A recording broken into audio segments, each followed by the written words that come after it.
Vamos a hablar con Julio César Gambina, economista, marxista, profesor universitario argentino, especializado en economía política y economía mundial. Buenas tardes Julio. Te habla Ángel Panduro. Te hago una pregunta así al pasar. ¿Estamos mal, pero vamos bien? ¿Está todo roto? Esto es lo que se dice acá hoy. Se escucha en todas las radios, en todos los medios. ¿Qué nos podés decir? ¿Qué tal, Ángel? Un gusto, José. A nosotros nos están escuchando, pero yo los estoy viendo a través de la plataforma. Un placer estar con ustedes. Y bueno, la respuesta depende de quién conteste. Hay gente que le está yendo muy bien. Y cuando digo gente, hablo de personas, individuos, pero también de empresas. Incluso el gobierno da cuenta de que la economía argentina está creciendo. O sea que desde el punto de vista del orden económico, la Argentina está creciendo a un ritmo del 5%. Que no nos toque a nosotros, que no le toque a la mayoría de jubilados y jubiladas, que no le toque a la mayoría de las trabajadoras y los trabajadores es otro problema. O sea, el capitalismo es una sociedad de intereses contrapuestos. Una cosa es si sos empresario y sobre todo si sos un gran empresario, que estás en las principales líneas de acumulación de capitales, por ejemplo, si sos un gran productor y exportador, si tenés intereses e inversiones en la energía, que está de moda, para decirlo de una manera sencilla, me refiero de vaca muerta, Argentina está exportando. O si sos un argentino o argentina que tiene un colchón lleno de dólares y, bueno, te fuiste en el verano a Brasil, o a Uruguay, o a Europa, o a Miami, a donde quieras, porque la Argentina está dilapidando, está gastando dólares en el exterior, los está gastando la gente que los tiene. No quiere decir que haya gente que esté sacrificándose y consiguiendo recursos para viajar al exterior. En general, los dólares del colchón se están usando para esos viajes. Y la Argentina se ha transformado en un país que era históricamente importador de energía en los últimos años. Y en los últimos 2 años, Argentina cambió la bocha y se transformó en un exportador de energía. Bueno, todo lo que ingresa a la Argentina por excedente de exportaciones de energía es más o menos equivalente a lo que se va del país por turismo emisivo.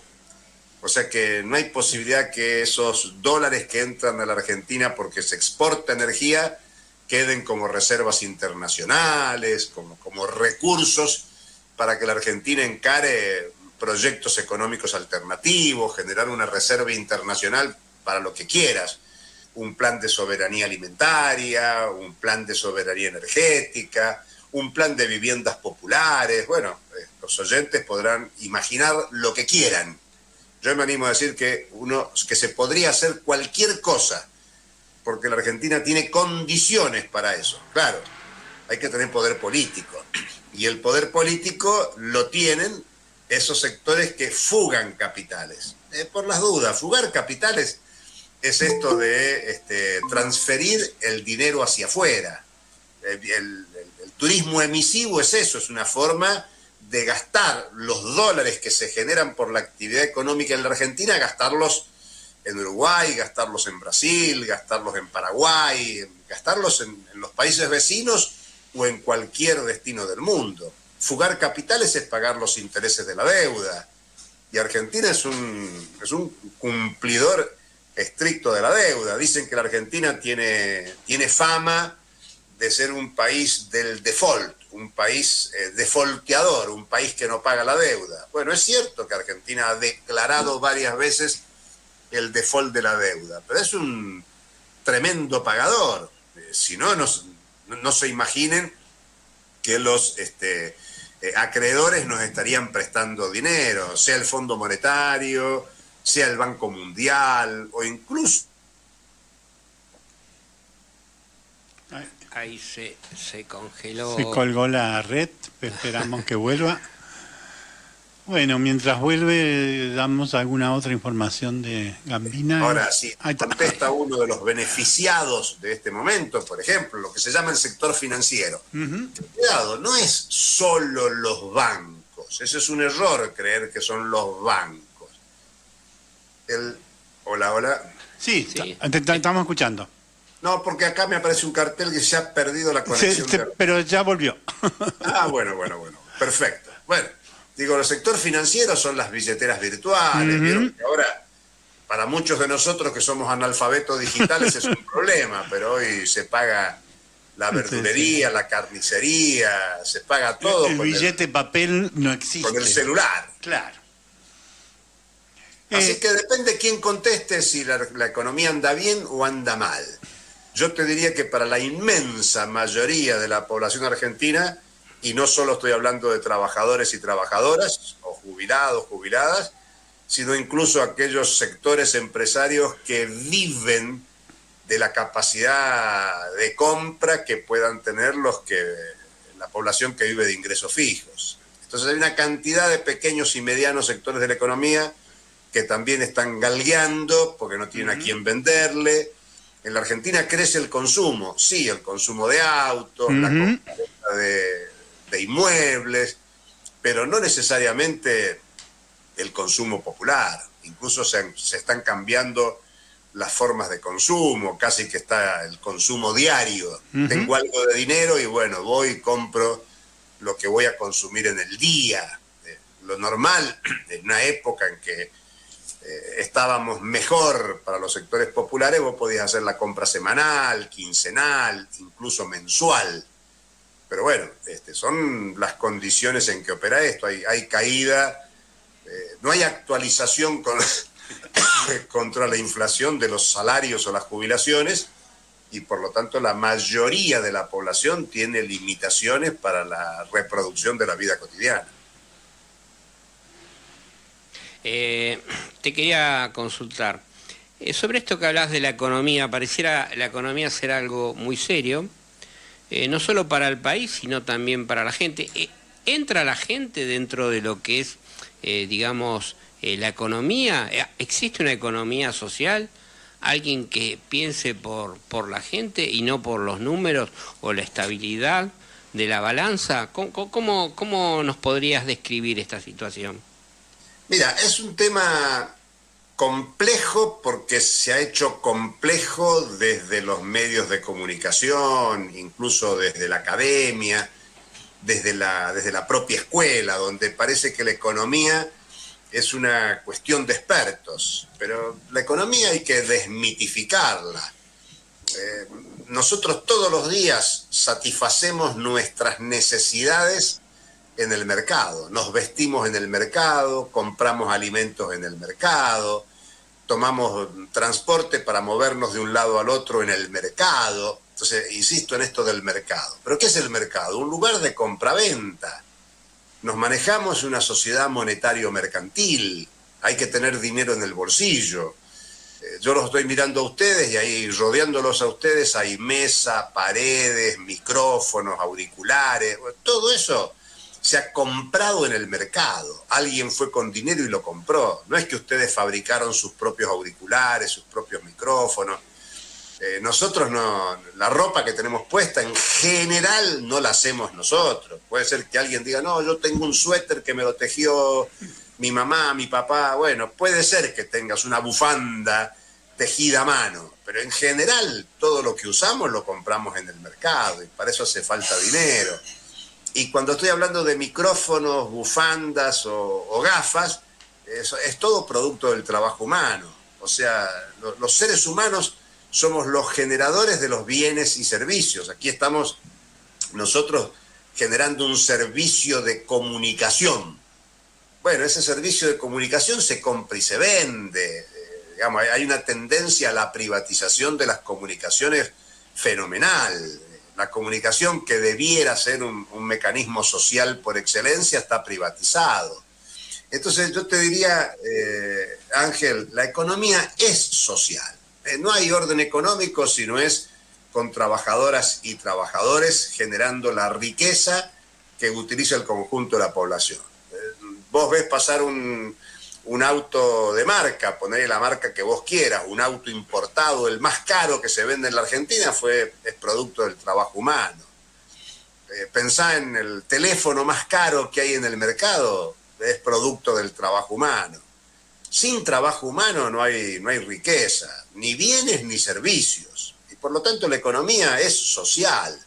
Lo que pasa es que el producto del trabajo social es apropiado privadamente. ¿Apropiado por quién? Por los que son propietarios de las empresas, de las máquinas, de las herramientas, que son los que tienen el mando. El capitalismo es una sociedad donde hace falta el empresario, pero sobre todo el trabajador, la trabajadora. Es una relación dialéctica, pero el que manda y el que se apropia de la riqueza es el propietario de los medios de producción. Por eso, en el 2001, cuando se generalizó el fenómeno de las empresas recuperadas, y nosotros dábamos clase en las facultades, explicábamos muy claramente que eso era demostrativo de que las empresas podían funcionar sin sus patrones, porque la ocupación de fábrica, la ocupación de empresas, era eso, trabajadores que se quedaban sin trabajo porque el empresario no tenía rentabilidad, entonces cerraba la empresa. Por ejemplo, para que se entienda, el Hotel Baguen, que fue muy emblemático. Bueno, los trabajadores lo apropiaron y durante décadas lo explotaron hasta que hubo condiciones del propietario del edificio para desalojar a las compañeras y a los compañeros del Baguen y tuvieron que reinventarse en el proceso productivo. Pero el Baguen durante casi 3 décadas demostró que no necesitaba de un propietario para que funcionaba. Y es más, era un hotel de alta jerarquía que terminó siendo utilizado por fuerzas populares, de izquierda, para hacer congresos, para hacer reuniones. Digamos, un edificio emblemático del poder económico, gracias a la ocupación de los trabajadores, se puso a poner en valor, en producción y puesto al servicio de reuniones para discutir política, agrupamiento social. Entonces, sin lugar a duda, Ángel, la economía es social. Ahora, claro, es una economía social que las riendas, esto es como el jinete y el caballo. Esta fue una explicación que me dio un viejo economista comunista hace 50 años, que decía, el caballo y el jinete son una misma cosa, pero claro, el que tiene la rienda es el que manda, salvo cuando el caballo se desboca.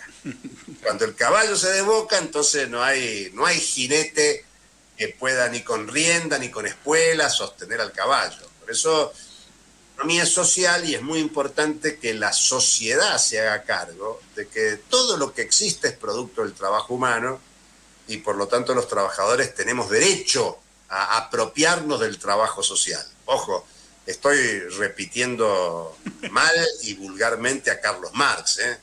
Eso es lo que concluye Carlos Marx con el Capital, un libro que se publicó en 1867 y que tiene plena actualidad porque es el primer y único teórico del capitalismo que explicó cuál era el origen de la ganancia, la plusvalía, el plusvalor.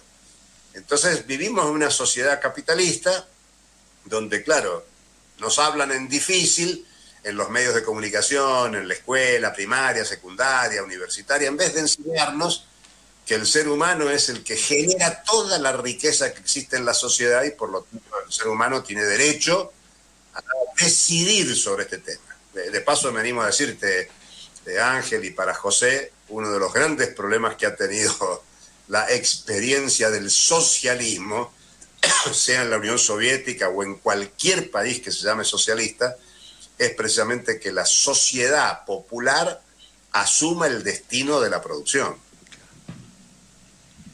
Julio, bueno, primero algunos datos sobre Julio que no aparecen en YouTube y en Google. Julio es sanjuanino, estudió en Santa Fe, antes había hecho el liceo militar y bueno, compartimos en aquellos años de militancia y de trabajo. Creo que el primer trabajo de los dos fue común. El primer trabajo formal. El primer trabajo formal, así es. hay un compañero, un amigo común, Bruno Napoli. Nosotros lo conocimos hace más de...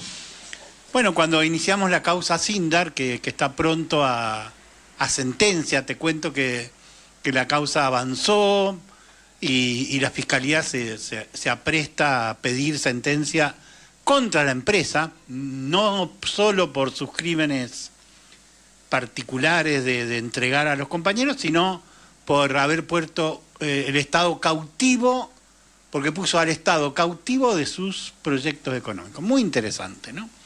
Ahí lo conocimos a Bruno, había un equipo que investigaba en la Bolsa de Valores, nos intercambiábamos información. Bruno acaba de publicar un libro en estos días, La dictadura financiera de Martínez de Hoz a Milei.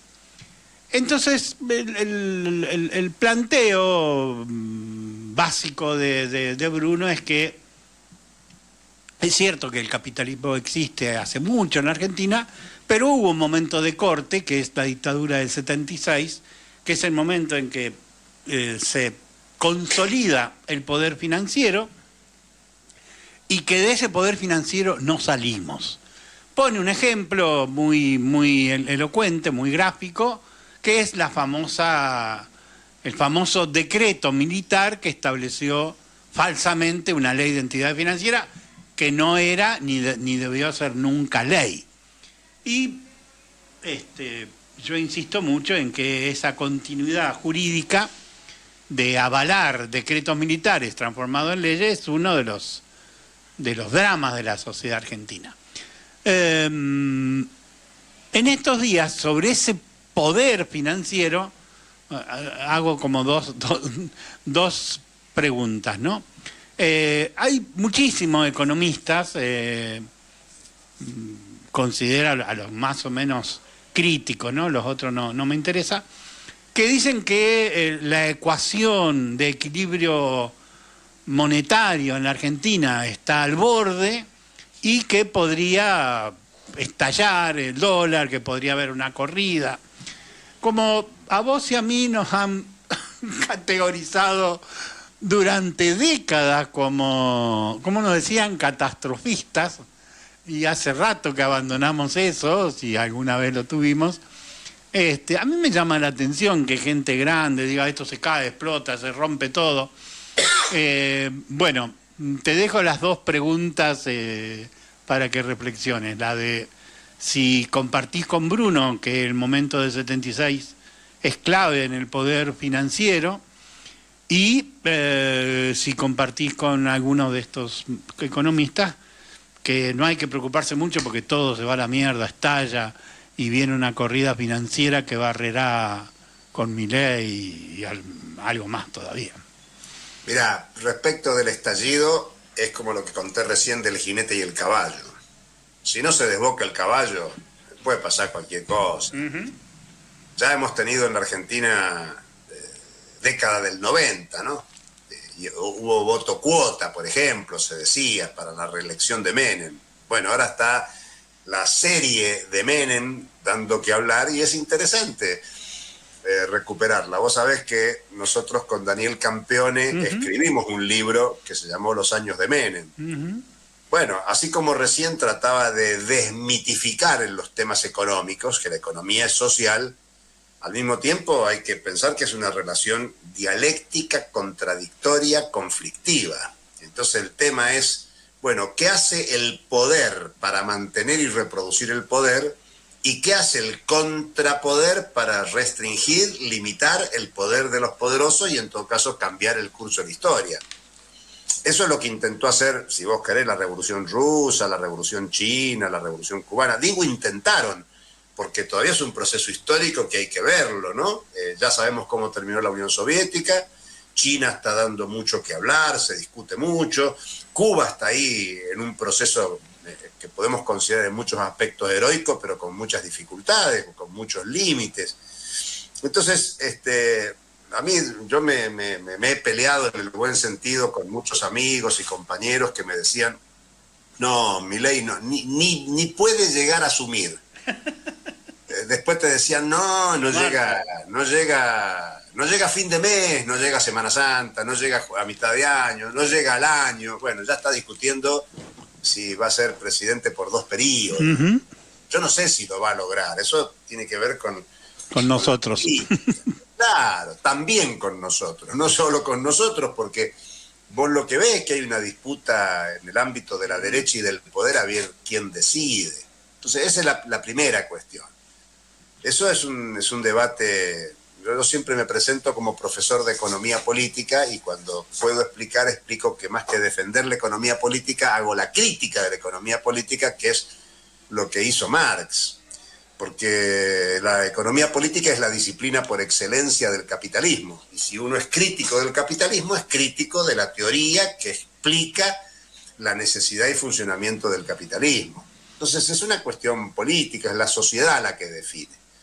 Es la sociedad la que encontró el camino por el desarrollo capitalista en los últimos siglos. Y respecto del otro tema, el tema del capital, hay que precisar un poco qué se quiere decir, José. Tendría que leer el libro, lo conozco a Bruno, pero bueno, no quiero hablar de lo que no he leído. Pero vos sabés que hubo una tendencia, no digo que sea la de Bruno Napoli, hubo una tendencia a contraponer lo productivo a lo financiero. Ajá. Y eso es un error. Incluso el Capital, que muy pocos han leído, se conocen 3 tomos del Capital. El primero es sobre la producción, el segundo sobre la circulación, el tercero sobre la producción y la circulación en conjunto. O sea que Marx nunca pensó al capitalismo como productivo solamente. Para hacerlo muy sencillo, él dice, por más que vos produzcas lo que quieras producir, si después no lo vendés, no podés realizar la plusvalía. La realización. Claro, y para vender tu producto necesitas a veces la asistencia financiera. Los bancos son un invento fenomenal para extender la capacidad productiva y de circulación del capital. Entonces, hay que ver qué se quiere decir con esto. La Ley de Entidades Financieras 21526 del 77, que vos haces mención, fue uno de los instrumentos privilegiados. Martínez de Oz escribió en el 81, cuando salió del ministerio, le preguntaron sobre qué era lo más importante que había hecho y él dijo, lo más revolucionario que hicimos es la Ley de Entidades Financieras. Y desde el 83 para acá, desde que volvieron los gobiernos constitucionales, ha habido momentos de amplísima mayoría legislativa para voltear la ley. Y no lo has hecho. Digo, no se hizo. Entonces tiene que ver, me parece que la Argentina tiene sus especificidades, sí, pero no es tan distinta de lo que pasa en el mundo. En el mundo hay un estímulo y un aliento a esto que se llama lo financiero, que para ser mucho más precisos con Marx diferencia lo financiero del capital ficticio. Capital ficticio es aquel capital que te promete, como cuando vos comprás dólar a futuro, o soja a futuro, o trigo a futuro. El trigo o la soja va a valer en diciembre, o el petróleo va a valer en diciembre tanto. Bueno, esa es una especulación a largo plazo. Eso es el capital ficticio. Es un imaginario de que vas a tener un excedente a largo plazo. Bueno, la tecnología, Internet, hoy favorece que se hagan negocios de ese tipo. Entonces lo que hay es una hegemonía del capital ficticio. Pero el capital ficticio se asienta en la producción de petróleo, la producción de oro, la producción de soja, la producción de maíz, la producción de alimentos, la producción material de automotores, de computadoras, de celulares, etcétera, etcétera. Entonces no hay una preeminencia de lo financiero sobre lo productivo, sino incluso preguntarle al señor Toyota por qué sigue produciendo autos. Si fuera tan cierto que lo financiero predomina, el señor Ford, el señor IBM, y poner el nombre que quieras, vendería todo lo que tiene y se dedicaría a la finanza. No, es articulado. Es más, no se puede pensar en el negocio de la agroexportación sin pensar en el financiamiento que Monsanto, por ejemplo, o los que manejan el paquete tecnológico, no desarrollen financiamiento a los pequeños, medianos o grandes productores. Argentina es un gran productor de soja y derivados en el mundo, pero el paquete tecnológico lo manejan las grandes transnacionales de la alimentación, de la biotecnología, y eso es producción material. Vos hoy, si por alguna razón José y Ángel se encuentran con un predio y ustedes quieren plantar soja, si ustedes quisieran, tienen que caer al paquete tecnológico de las transnacionales. Y las transnacionales te van a financiar también la compra de semillas, de agroquímicos, de todo lo que necesitas para que el ciclo de la soja funcione, para que después coseche, después exportes. O sea que no se puede escindir una cosa de otro. Insisto, no estoy polemizando con Bruno, porque no he leído su libro, pero me parece que es interesante, que hay que pensar las cosas integralmente, sobre todo cuando uno discute que hay que organizar el orden económico de manera alternativa. Entonces lo que hay que ayudar a que la población piense que el orden económico se puede organizar de manera distinta, que nosotros podríamos discutir, bueno, la Argentina tiene especialización en producción de alimentos. Bueno, qué bueno que es eso. Entonces organicemos qué alimentos son los que tiene que producir la Argentina. ¿Cómo tiene que producirlos? ¿Para quién tiene que producirlos? Y el excedente que se genera, ¿cómo se apropia por el conjunto de la sociedad? O sea que me parece que hay que pensar en términos de producción y circulación en conjunto, de producción y finanzas, de un orden económico de tipo integral. Entonces, respecto de las dos preguntas, José, el tema de fondo es la acumulación de poder político para hacer realidad tal cosa. Nosotros una vez le preguntamos a Horacio Giberti cuando éramos jóvenes, había sido secretario de Agricultura cuando Gelbar era ministro de Economía en los años 70, y le preguntamos qué tal era estar en el poder. Yo no sé si vos estabas en esa reunión. No me acuerdo. De Giberti me acuerdo que era muy famoso entre nosotros. Claro, el secretario de Agricultura, que quiso el impuesto a la renta normal potencial de la tierra. Entonces le preguntamos cómo se siente estar en el poder. Una pregunta, ¿viste? Sí. Muy setentista. Y nos dijo, no, era estar en el no poder. Claro. O sea, no pudimos hacer. Y poder, a veces es una palabra muy grandilocuente, pero poder es eso. Lo que al pueblo argentino, a los trabajadores, a las trabajadoras argentinas nos falta es poder. En Argentina hay mucha riqueza creada por el pueblo argentino. Esa riqueza debería ser apropiada por el pueblo argentino. Bueno, para eso hay que tener poder. Y lo que no tenemos es poder. Y en todo caso, el poder en la Argentina, desde el fin de la dictadura para acá, ha estado discutido por proyectos que han discutido quién gestiona mejor el orden capitalista. E incluso, te digo, respecto de lo anterior, yo te empecé a decir, la Argentina no es tan especial. Claro que es distinto a Argentina de Chile, es distinto a Argentina de Estados Unidos. Somos un país muy especial, pero también somos parte de un ciclo económico global. Y por lo tanto la Argentina en el 75-76 entró en una dinámica de cambio del orden económico global. El capitalismo no es siempre igual, es esencialmente igual. Siempre está sustentado en la explotación de la fuerza de trabajo y el saqueo de los bienes comunes, pero lo hace con determinadas modalidades, con determinadas formas. Bueno, la forma de hacer capitalismo en la Argentina cambió profundamente en el 75-76. Y yo insisto, pero parece que 75 porque era el gobierno constitucional todavía. El famoso Rodrigazo es el punto de quiebre, y por eso antes del terrorismo de Estado existieron las 3A.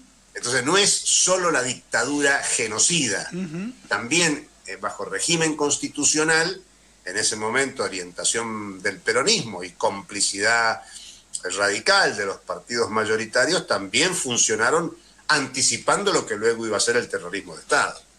Julio, teníamos un plan para este programa muy interesante con un compañero de Cuba, Joal Suárez, con el ex director del Museo Nacional.